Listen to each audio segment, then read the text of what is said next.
Apple TV's upcoming series, Pluribus, might look like a serene escape from the moral grime of Breaking Bad and Better Call Saul, but Vince Gilligan's latest work hides a new form of darkness, one disguised as light.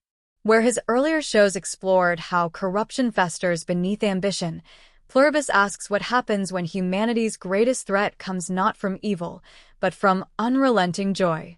At the center of this pastel dystopia is Carol Sturka, Rhea Seehorn, a best-selling romance novelist who dismisses her own books as mindless crap.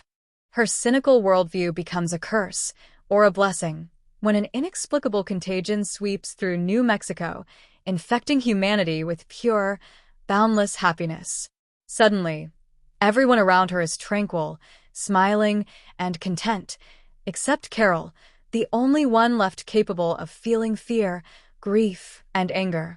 Gilligan turns this premise into a deeply unsettling mirror of modern life. Pluribus transforms the pursuit of happiness into a living nightmare, a world where emotional conformity has replaced freedom.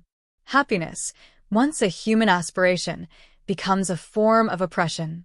The tension doesn't come from violence or monsters, but from the quiet horror of a society that no longer allows sadness, individuality, or doubt. In many ways, Pluribus continues the tradition of works like The Stepford Wives and Don't Worry, Darling, which peeled back the facade of perfect lives to reveal something rotten underneath.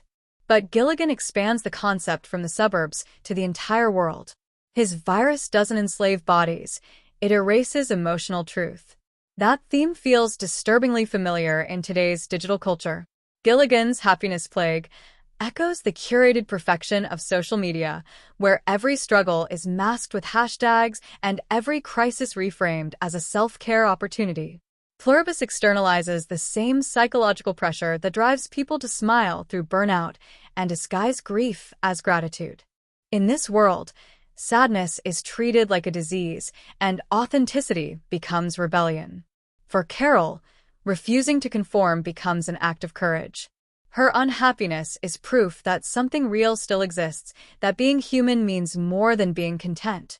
Gilligan's narrative suggests that true emotional health isn't about eternal positivity, but about embracing life's full spectrum: pain, doubt, rage, and vulnerability. While Pluribus seems worlds apart from Better Call Saul, both stories share the same moral DNA. Jimmy McGill's downfall stemmed from his inability to separate his mask from his identity. In Pluribus, the entire world wears that same mask. If Saul asked how far a man would go to feel powerful, Pluribus asks how far humanity will go to feel happy. Both lead to the same abyss, the loss of self. Visually radiant, yet emotionally haunting, Pluribus may be Gilligan's most subversive story to date. It's not about crime, but complicity. It's about a civilization that has chosen comfort over authenticity, and the one woman who dares to feel the pain that proves she's still alive.